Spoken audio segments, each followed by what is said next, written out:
Cordial saludo, estudiantes de grado octavo. Bienvenidos a este video explicativo de la guía número 4 de inglés. El tema que nos corresponde en esta oportunidad es el presente simple. Vamos a empezar con los usos del presente simple. Primero, empleamos el presente simple para describir rutinas. I usually run in the morning. Yo usualmente corro en las mañanas. También lo empleamos para describir verdades científicas, como por ejemplo, the moon rotates around the earth. La luna rota alrededor de la Tierra. Y lo escribimos para describir estados permanentes, como she lives in Tena. Ella vive en Tena. En este caso nos vamos a focalizar en el primer uso, que se refiere a las rutinas. Ahora, vamos a pasar a su estructura. Como vemos aquí en esta tablita, primero tenemos el sujeto, después el verbo y después un complemento. Aquí tenemos que tener clara la diferenciación de estos dos grupos.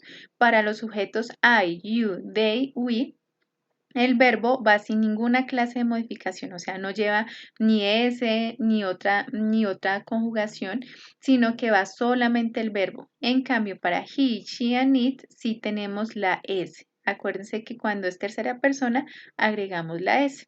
Entonces vamos a recordar un poco de lo que vimos en la guía anterior. Cuando está en tercera persona y el verbo termina en O, S, X, CH o SH, como son el caso de estos verbos, le agregamos ES, es decir, que do queda convertido en das, pass en passes, fix en fixes, watch en watches y wash en washes. Cuando el verbo termina en Y y antes hay una consonante, lo cambiamos a I latina, E y S. Y finalmente tenemos nuestra irregularidad, que es el verbo have, el verbo tener, cuando está en tercera persona, o sea, con he, she and it, queda convertido en has. Ahora bien, continuamos con la parte negativa. Entonces ya sabemos que tenemos, pues en primer lugar, el sujeto, la negación, que en este caso se hace con los auxiliares, que son do y das. Entonces en negación queda en don't y para la tercera persona queda doesn't, el verbo y el complemento. Debemos tener en cuenta que en esta parte, en la de la tercera persona, el verbo ya no lleva la S porque tenemos la presencia del auxiliar negativo doesn't. Entonces, podemos decir, you don't save water, tú no ahorras agua, o he doesn't save water, él no ahorra agua. Ahora bien, para la forma interrogativa empleamos los auxiliares, pero en este caso ellos irían en primer lugar. ¿Sí? Entonces tenemos do y das, tenemos los sujetos, ya sabemos que do son para los sujetos I, you, we and they, y das para tercera persona, que es he, she and it. Después tenemos el verbo, que en los dos casos es save water, y un complemento, every day. Aquí también vemos que no tenemos la S. ¿Por qué? Porque ya tenemos das. En conclusión, podemos decir que la S solo la empleamos en forma afirmativa. Para la forma negativa y la forma interrogativa, el verbo en tercera persona no tiene S. Ahora, vamos a las actividades. En la primera actividad debes observar lo que hace Paul y lo que no hace. ¿Y cómo lo haces? Si tienes un chulito, quiere decir que él sí hace esta actividad, pero si tienes una X, vas a ver que no realiza esa actividad. Entonces, tenemos que escribir la oración en forma afirmativa. Si tiene chulito, si hace la actividad, y hacemos la oración en forma negativa si tiene X. En este caso les doy dos ejemplos. Paul takes a long shower y he doesn't use a computer for hours. Ahora, en la actividad 3, nos tenemos que volver aquí a la parte 1, en el que aquí tenemos que poner chulito o X de acuerdo a si nosotros realizamos estas actividades y realizar nuestras oraciones.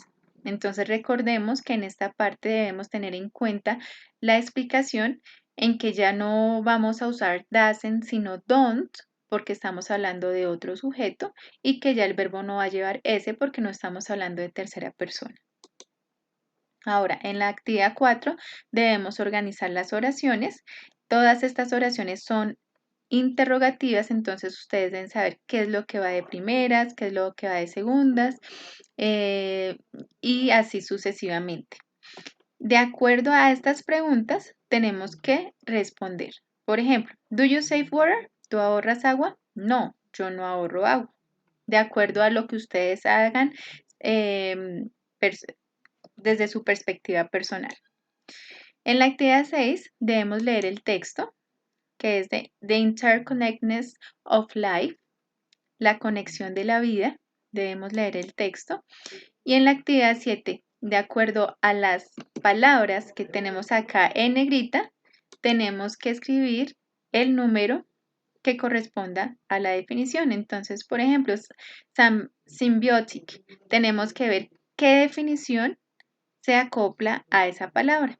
Podemos usar diccionario. En la actividad 8 vamos a ver ciertas acciones.